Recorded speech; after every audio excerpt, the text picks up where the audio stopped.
Hello नमस्कार, मैं हूं आशीष और मैं आपका वेलकम करता हूं कनेक्टिंग डॉट्स पे। भारत, शेख हसीना, अवामी लीग, इनके छात्र संगठन सबको बांग्लादेश से एक बहुत बड़ी वार्निंग आ रही है कि गलती से भी कोशिश मत करो इन स्टूडेंट लीडर्स, स्टूडेंट प्रोटेस्टर्स को चैलेंज करने की। आपके पास बिल्कुल पावर नहीं है और अगर आपने कुछ भी उल्टा सीधा करने की कोशिश की तो आपका जो बचा खुचा आर्किटेक्चर है उसको तोड़ दिया जाएगा, जला दिया जाएगा, क्योंकि बांग्लादेश अब पूरी तरीके से पाकिस्तानी ग्रिप में है, पाकिस्तानी आइडियोलॉजिकल ग्रिप में है और पाकिस्तान की आईएसआई ये पूरे दिन रात काम कर रही है बांग्लादेश के नॉर्मल यूथ को रेडिकलाइज करने के लिए। और यहां पे PhD scholars, student protesters, student leaders के नाम पे आपको समझ आएगा रेडिकल आइडियोलॉजी के साथ मैसिव रेडिकलाइजेशन मूव हो रहा है। मतलब बांग्लादेश में मोबोक्रेसी की स्थिति है। दोस्तों, ये जो इमेज आप देख रहे हैं, स्क्रीन पे इमेज देख रहे हैं, इसके बाद आपको एक क्वेश्चन पूछना पड़ेगा कि क्या is this the end of Bangladesh? और कमेंट में ये जवाब आप ऑनेस्टली दीजिएगा, चाहे आप बांग्लादेश से हैं, भारत से हैं या फिर पाकिस्तान से हैं। और वीडियो को लाइक जरूर करिएगा ताकि ज्यादा से ज्यादा बच्चे ये कहानी देखें। ना इस बिल्डिंग को देखिए, historic building, museum Sheikh Mujibur Rahman, यहां से अपना फ्रीडम स्ट्रगल, मतलब बांग्लादेश का क्रिएशन, बांग्लादेश का लिबरेशन वॉर, जिसमें याद रहना चाहिए कि आपके मैं कहूँगा दादाजी भारत है ना, और उसने काफ़ी मदद की आपकी। Research analysis wing, Sam Manekshaw, Indian army. कुछ नहीं आता तो मूवी देख लीजिए, नहीं तो हिस्ट्री की किताबें देख लीजिए। बट आज कोशिश की जा रही है कि यहाँ पे उन सारे सिंबल्स को जो बांग्लादेश को रिप्रेजेंट करते हैं, चाहे फ्लैग हो, कॉन्स्टिट्यूशन हो, रूल ऑफ लॉ हो, सबको तोड़ के फेंक दिया जाए, जला दिया जाए, कॉन्स्टिट्यूशन को चेंज कर दिया जाए, नई पॉलिटिकल पार्टी क्रिएट कर दी जाए और अवामी लीग के लोगों को, नॉर्मल वर्कर्स को मार दिया जाए, हंट डाउन किया जाए, साइमल्टेनियसली माइनॉरिटी को मारा जाए और दोस्तों बांग्लादेश को नया तालिबान बना दिया जाए। और दोस्तों ऑब्वियसली ये मॉडल किसका होगा? पाकिस्तानी आईएसआई का, क्योंकि उनको सिर्फ एक मॉडल पता है, द मॉडल ऑफ डेवस्टेशन। और भारत कोशिश कर रहा था कि बांग्लादेश को सपोर्ट करके किसी भी तरीके से ग्रोथ के रास्ते चले। एक एक करके इमेजेस देखिए, क्योंकि ये डिस्कशन भारत के इंटरेस्ट की है। भारत को स्ट्रैटेजिकली अफेक्ट करता है बांग्लादेश, पूरे नॉर्थ ईस्ट को अफेक्ट करता है। और दोस्तों मैं आपसे, अगर आप भारतीय हैं तो मैं आपसे एक क्वेश्चन पूछना चाहता हूं, हो गई हिस्ट्री, हो गया बांग्लादेश का क्रिएशन, सब कुछ ठीक है, बट क्या आपको लगता है कि भारत को बांग्लादेश को एक अच्छा डोज देना पड़ेगा? क्योंकि ये जो रेडिकलाइजेशन मूव चल रही है, ये भारत के स्टेट्स को अफेक्ट करेंगी, जहां पे ये 2 करोड़ इलीगल बांग्लादेशी रोहिंग्याज और ये मैं कहूंगा कबाड़ी वाले रह रहे हैं, जिनकी कोई जरूरत नहीं है, बांग्लादेश से यहां आ जाते हैं फालतू में। ओपन बॉर्डर, ओपन सोसाइटी, और मैं कहूंगा कि डिपोटेशन के साथ पानी का गेम करना चाहिए, बे ऑफ बंगाल का गेम करना चाहिए, रंगपुर, चिट्टागोंग, क्योंकि बांग्लादेश ये पूरे इक्वेशन को समझ नहीं पाया। वो हमेशा चिल्लाता था पूरी दुनिया में कि भारत बिग ब्रदर है, बट शायद कभी भारत ने बिग ब्रदरली एटीट्यूड ठीक से दिखाया नहीं। आपको एक एग्जांपल देता हूं। रिसेंटली डोनाल्ड ट्रंप ने कहा कि भाई मैं रिवेरा बनाऊंगा गाजा में, रिवेरा, ठीक है, 40-50 हजार लोगों को मारने के बाद। क्वेश्चन ये है कि हमें किसी को नहीं मारना, बट क्या हम भी रंगपुर और चिट्टागोंग को टाइट कर सकते हैं? इमेजेस देखिए एक एक करके, वैंडलाइजेशन हो रही है स्टूडेंट प्रोटेस्टर के नाम पे। ये सारी जमाते इस्लामी रेडिकलाइज्ड मॉब ये आके शेख मुजीबुर रहमान के हिस्टोरिक हाउस और मैं कहूंगा म्यूजियम, अपनी हिस्ट्री को जला रहे हैं फ्लेम्स में। और वापस से जुलाई रेवोल्यूशन। दोस्तों क्या इसे डेमोक्रेसी कहते हैं? अगर ये जर्मन देशभक्त मॉडल ऑफ डेमोक्रेसी है तो थू है डेमोक्रेसी पे। नहीं चाहिए ऐसी डेमोक्रेसी भाई, प्लीज अपनी डेमोक्रेसी जर्मनी में चलाए। फालतू में साउथ एशिया को जलाया बाइडन ने और आज हालत देखिए। मतलब पहले आग लगाते हैं लोग, यहां पहुंचते हैं सिकल लेके, तलवार लेके, कोई बुलडोजर लेके, कोई गाड़ी लेके, पेट्रोल बॉम्ब लेके, मोलोटोव कॉकटेल लेके, और उसके बाद आग लगाते हैं, फिर बुलडोजर से तोड़ते हैं और सुबह ये हालत होती है ना। आपको लगेगा ये इतना इंपॉर्टेंट क्यों है? ये इसलिए इंपॉर्टेंट है क्योंकि बांग्लादेशी लिबरेशन वॉर जो थी ना, वो पाकिस्तानियों के अगेंस्ट थी, पर्टिकुलरली पाकिस्तानी मिलिट्री के अगेंस्ट थी, पाकिस्तानी आईएसआई, पाकिस्तानी एस्टैब्लिशमेंट और अमेरिका का जो सपोर्ट था पाकिस्तान को उस पॉइंट ऑफ टाइम में, उससे भारत ने बचाया। और भारत के पीछे खड़ा था यूएसएसआर। मतलब आप सोचिए, रशिया को धक्का दे रहे हैं आप, भारत को धक्का दे रहे हैं और अपने फाउंडिंग फादर को धक्का दे रहे हैं। और वैंडलाइजेशन एक जगह हो तो मैं आपको बताऊं, protesters set fire to ex Bangladesh PM's family home. अब आपको एक अजीब सा क्वेश्चन आपके दिमाग में आएगा कि भाई इतना गुस्सा क्यों? शेख हसीना जा चुकी है, शेख हसीना क्या करने वाली है? तो मैं आपको एक सिंपल सी नैरेटिव बताता हूं। देखिए, मोहम्मद यूनुस को लाने वाले जो लोग थे, वो पर्टिकुलरली डोनाल्ड लू एटसेट्रा, मैं कहूंगा national endowment for democracy, US add, जिनके पीछे, ये डीप स्टेट के पीछे पड़ा हुआ है भाई Elon Musk, Donald Trump, Mike Pence, इनकी पूरी आर्किटेक्चर इनके पीछे पड़ी है डिसमेंटल करने के लिए। और मैं कहूंगा इसको डिसमेंटल करने का सबसे बड़ा ऑर्गेनाइजेशन डोज है। उसके ऊपर से ओपन अटैक्स चल रहे हैं भाई, एलेक्स के ऊपर, ठीक है, ओपन सोसाइटी के ऊपर, सोरोस के ऊपर बहुत मैसिव अटैक चल रहे हैं। और इस पॉइंट ऑफ टाइम में जब एक फंडिंग कट आता है तो यहां पे बांग्लादेश क्या कोशिश कर रहा है, यूनुस और स्टूडेंट प्रोटेस्टर्स क्या कोशिश कर रहे हैं कि जो हमें पैसे का नुकसान हुआ है, जो पैसा हमारे पास नहीं आ रहा है, वो पैसा हम चाइना और पाकिस्तान से जनरेट कर रहे हैं। अब देखिए, पाकिस्तान ठहरा कंगला, तो ये पैसे आएंगे चाइना से, बट ऑन ग्राउंड इसे ऑपरेट कौन करेगा? पाकिस्तान। और इसमें चाइना का बहुत इंपॉर्टेंट इंटरेस्ट है। चाइना के प्रोजेक्ट चलते रहेंगे, चाइना डेड ट्रैप में बांग्लादेश को फंसाएगा, क्योंकि अमेरिका कुछ कर नहीं सकता। अमेरिका ने स्टार्ट तो कर दी वॉर, एंड नहीं कर पाता, वो पुरानी प्रॉब्लम है। साइमल्टेनियसली चाइना हमेशा एक सस्ता ऑल्टरनेटिव ढूंढता है, जैसे पाकिस्तान ढूंढ रखा था, वो हमने कश्मीर को सॉर्ट आउट कर लिया। वरना चाइना और अमेरिका वो हमेशा एक छोटा सस्ता ऑल्टरनेटिव ढूंढता है कि कैसे हम भारत को हमेशा ऑन टोज रखें, परेशान करें, क्योंकि बांग्लादेश की खुद की कोई औकात नहीं है। ये औकात तब बन जाती है जब वो किसी के सामने बिक जाता है, मैं कहूंगा लीज पे ले लिया जाता है। आप समझ गए? अच्छा, बट लीज पे पूरे बांग्लादेश के लोग नहीं आएंगे, उसमें सिर्फ कंगलूज लीज पे हैं। और ये कंगलूज एसेंशियली कौन है? जो ये बिल्डिंग्स को जला रहे हैं। DD news direct article, Bangladesh Bangabandhu memorial museum in capital Dhaka was demolished with bulldozer by raging crowd on Wednesday night amidst presence of law enforcers. Imagine करिए कि महात्मा गांधी का पुतला, क्योंकि एग्जाम्पल आपके बिल्कुल ब्रेन में जाना चाहिए, डॉक्टर बाला साहब अंबेडकर, भीमराव अंबेडकर की मूर्ति, महात्मा गांधी की मूर्ति, सरदार पटेल की मूर्ति, इनको एक मॉब जो कि सो कॉल्ड पढ़ाई करके आई है। और मैं आपको बहुत फ्रैंकली कहना चाहूंगा, आप एजुकेशन कितना भी लें, नेवर हैव दैट एरोगेंस, ये अकड़ आपके दिमाग में नहीं आनी चाहिए कि आपके जो लीडर्स थे, आपके जो भी फोर फादर्स थे, जिन्होंने, क्योंकि एक बात याद रखिए, आपके माता पिता, आपके फाउंडिंग फोर फादर्स, उनके कंधे पे ही हम पैर रख के अगली जनरेशन बने। तो अगर मैं अपनी हिस्ट्री को बोलने लगूंगा कि गुप्ता एम्पायर खराब था, मौर्य एम्पायर खराब था, चाणक्य खराब थे, महात्मा गांधी खराब थे, नेहरू खराब थे, सबके पुतले को जलाना शुरू कर देते हैं, और फिर प्राइम मिनिस्टर मोदी के जाने के बाद उनके पुतले को फूकते हैं, या फिर मनमोहन सिंह के पुतले को फूकते हैं, तो एसेंशियली आप क्या कह रहे हैं? अब ये कह रहे हैं कि वो जो कॉमन यूनिटी का प्रोग्राम बना है कंट्री में, आप उसी को खत्म करना चाहते हैं। और आप खत्म क्यों करना चाहते हैं? क्योंकि आप बांग्लादेश का नाम change, constitution change, flag change, ideology change और लोगों को ब्रेन वॉश करके एक रेडिकलाइज्ड मॉब बनाना चाहते हैं। और यही मॉब एसेंशियली बांग्लादेश को चलाएगा। और 99% जनता इलेक्शन में ना पार्टिसिपेट करेगी, ना कुछ करेगी, बस साइलेंटली डर जाएगी इन वायलेंट लोगों से। ये स्टूडेंट प्रोटेस्टर्स नहीं है, ये जमाते इस्लामी के काडर हैं। इसमें अंसरुल मंगला टीम के रिंग लीडर्स हैं, जेएमबी बांग्लादेश के रिंग लीडर्स हैं, मैं आपको पहले बता रहा हूं। और आपको यह भी बताना चाहता हूं, अगर आप बांग्लादेशी हैं, कि रिसर्च एंड एनालिसिस विंग एक साइमल्टेनियसली कोऑर्डिनेटेड अटैक में आपकी टॉप लीडरशिप 6 घंटे में एलिमिनेट कर सकती है। हमने आपको लीवे दे रखा है, तो जितना न्यूसेंस आप कर सकते हैं वो आप कर लीजिए, बट प्लीज रिमेंबर कि आपका जो बेस्ट फ्रेंड आपके साथ चल रहा है, क्या पता वो भारत का एजेंट है। डीडी न्यूज क्या कह रहा है कि भाई ये म्यूजियम धनमोंडी, इसको अटैक किया गया लॉ इन्फोर्सर्स के प्रेजेंस के सामने। मतलब आज Bangladeshi military, Bangladesh border guards और बांग्लादेश की जो भी पुलिस फोर्सेस हैं, ढाका की जो भी पुलिस फोर्सेस हैं, वो तो नपुंसक है। No capacity to stop a mob. और भारत में जर्मन देशभक्त मॉडल में आपको समझाया होगा मॉब लिंचिंग किसे बोलते हैं दोस्तों? इसे बोलते हैं मर्डर ऑफ डेमोक्रेसी, और इसे बोलते हैं द क्रिएशन ऑफ मोबोक्रेसी। ये डेमोक्रेसी है। अब रीजन समझ लीजिए। सबसे बड़ा रीजन यह है कि शेख हसीना गेम खेल रही है, पॉलिटिकल गेम है। शेख हसीना भारत में बैठी है, तो भाई शेख हसीना को वापस दे दो। क्यों? ताकि तुम उसे काट दो, जैसे तुमने शेख हसीना की पूरी फैमिली को जला दिया, काट दिया। तुम्हारी पुरानी हिस्ट्री वायलेंस की रही है।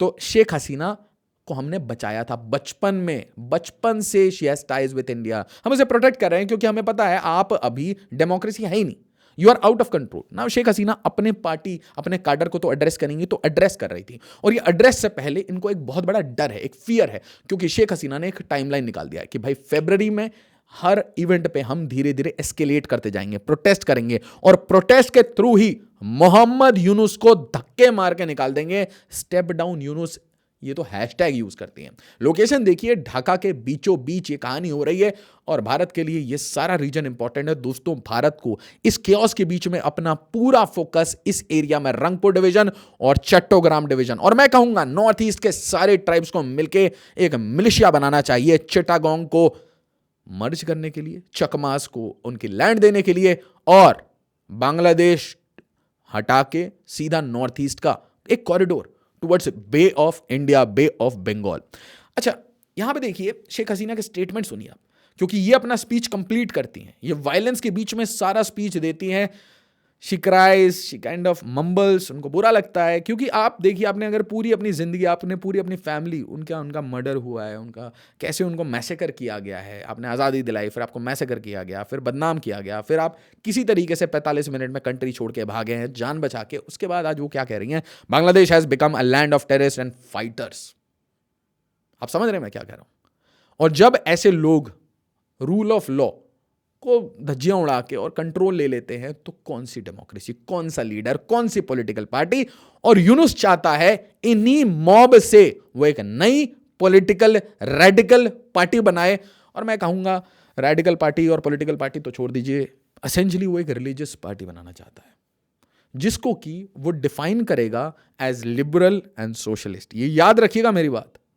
वो बोलेगा कि भाई मैं उसी मॉडल पे काम करूंगा, ग्रामीण बैंक के मॉडल पे, मैं गरीबों का ध्यान रखूंगा। बट ये जो वायलेंस है ये कैसे लोगों से आता है?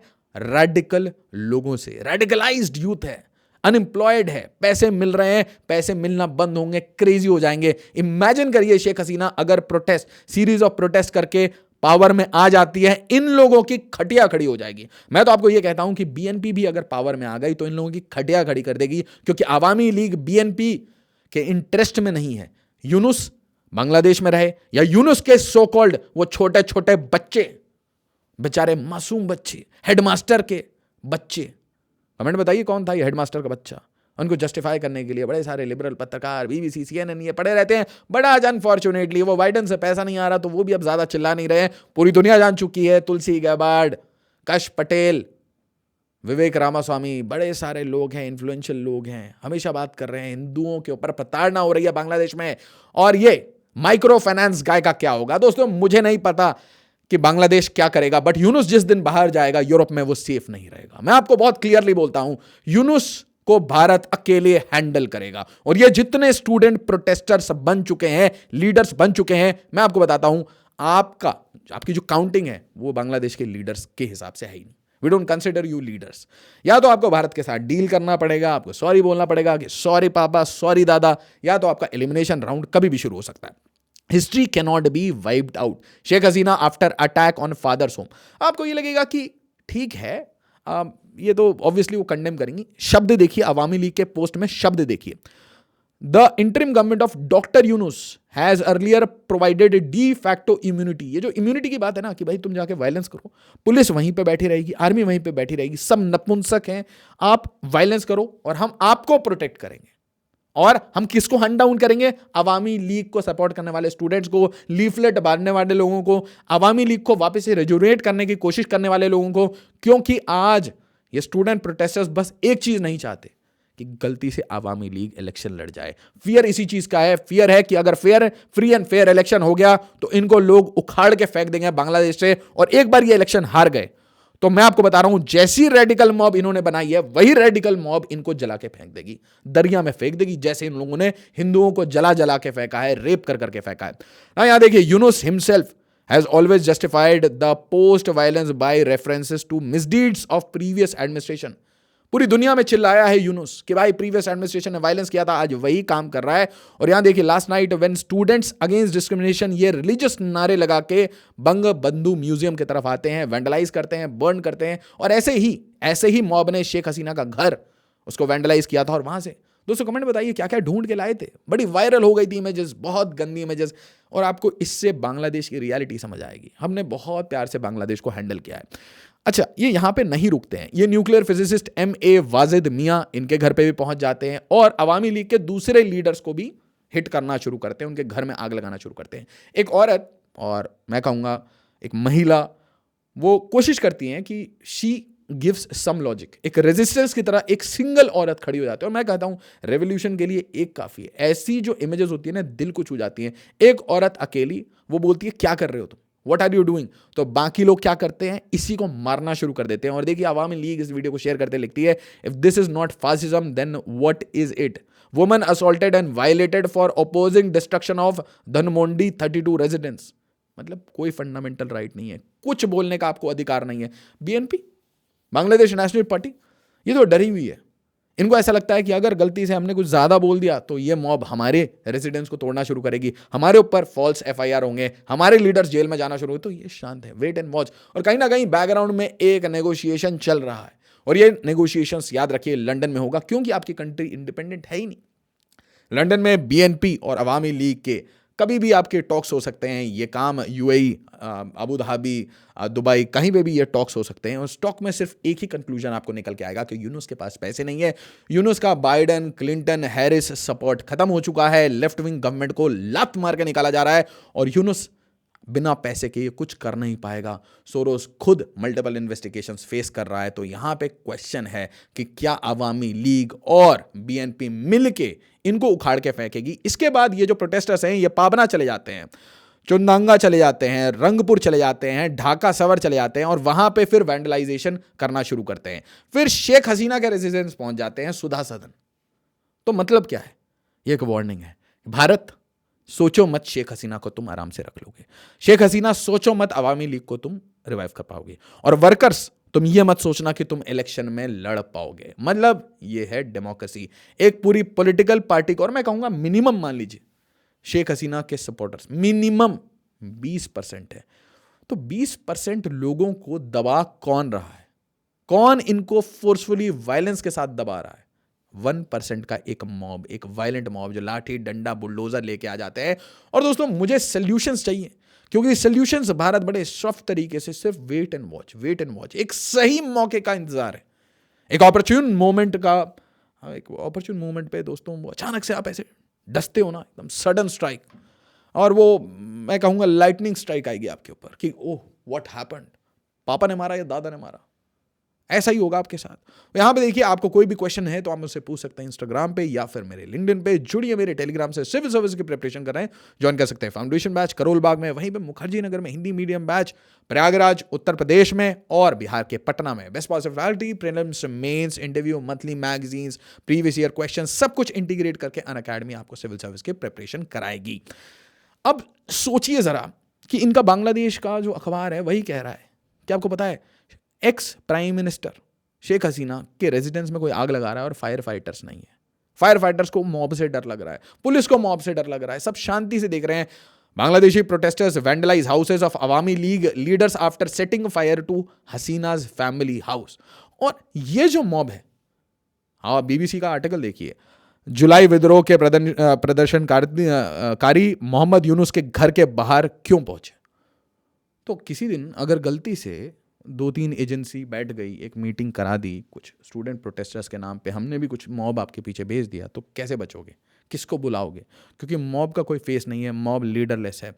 और इन टोटल आज यूनुस का गेम क्या चल रहा है? यूनुस का गेम ये चल रहा है कि जितना वीकनेस में है आज यूनुस, जितने वीकनेस में आज बांग्लादेश की इंटरिम गवर्नमेंट है, जितना वीकनेस आज इनके स्टूडेंट प्रोटेस्टर्स, स्टूडेंट लीडर्स में है, उसको हाइड किया जाए, अवामी लीग को गलती से एंटर नहीं करने दिया जाए, और हर कोशिश की जाए कि भारत जरा सा भी बांग्लादेश में इन्फ्लुएंस ना कर पाए। और इस इंटरिम में, इस इंटररेगनम में, जब तक ये ऐसी क्रिएटिव है ना आगजनी वगैरह कर रहे हैं, वायलेंट प्रोटेस्ट कर रहे हैं, इस क्रिएटिव टाइम में वो फटाफट जो 20% शेयर अपना बेचा है या 40% शेयर अपनी कंट्री का बेच दिया है अमेरिका को, वो 40% एक सस्ते रेट पे चाइना के बैंक को देना चाहते हैं। ये है टोटल कहानी। और क्वेश्चन मेरा आपसे यही, इंडियन एक्सप्रेस का बड़ा प्यारा सा आर्टिकल है, it's for people to decide if Awami League is pro Bangladesh, a ban won't help democracy. काफी न्यूट्रल आवाज है, काफी न्यूट्रल स्टेटमेंट है। Is Sheikh Hasina making a comeback and this is the biggest threat कि शेख हसीना वापस आ गई, शेख हसीना ने बाहर से गेम कर दिया, शेख हसीना ने प्रोटेस्ट करवा दिया, यूनुस को मार दिया, यूनुस को भगा दिया, स्टूडेंट प्रोटेस्टर्स को, मतलब student protesters versus student protesters हो गया। इमेजिन करिए वो जो जुलाई अपराइजिंग है, अगस्त में ये जो तख्ता पलट हुआ है, शेख हसीना को भागना पड़ा, इमेजिन करिए कि उसी तरीके से एक जगह पे बैठ के Awami League along with normal civilians, क्योंकि क्राइसिस है, त्राहिमाम है, ये सारे लोग अगर प्रोटेस्ट करना शुरू करते हैं और अगर इसको 15-20 दिन हो जाते हैं तो क्या हालत हो जाएगी, क्योंकि एक टाइमलाइन रखा है शेख हसीना ने, फरवरी से शुरू करेंगे और मार्च में दी एंड करेंगे। बट मोस्ट इंपॉर्टेंटली दोस्तों, ये जो मीटिंग आने वाली है ट्रंप और प्राइम मिनिस्टर मोदी की, इसमें हर चीज़ लिखी जाएगी, बट इसका जो मेन एजेंडा है, द बिगेस्ट एजेंडा मैं आपको कहूंगा, नंबर 1 प्रायोरिटी फॉर भारत, और मैं आपको कहता हूं कि अगर भारत आपके पीछे लग चुका है तो आपकी उल्टी गिनती शुरू हो चुकी है। नंबर 2 मणिपुर, क्योंकि जैसे ही आप बांग्लादेश की बात करते हैं तो आप त्रिपुरा, वेस्ट बंगाल, असम, यहां पे जो भी हमारी इश्यूज हैं उसको सॉल्व करते हैं, और जब हम म्यांमार की बात करते हैं तो हम मणिपुर को सॉल्व करते हैं। दोस्तों, वीडियो को लाइक, शेयर, सब्सक्राइब करिए to connecting dots. As always, जय हिंद, जय भारत।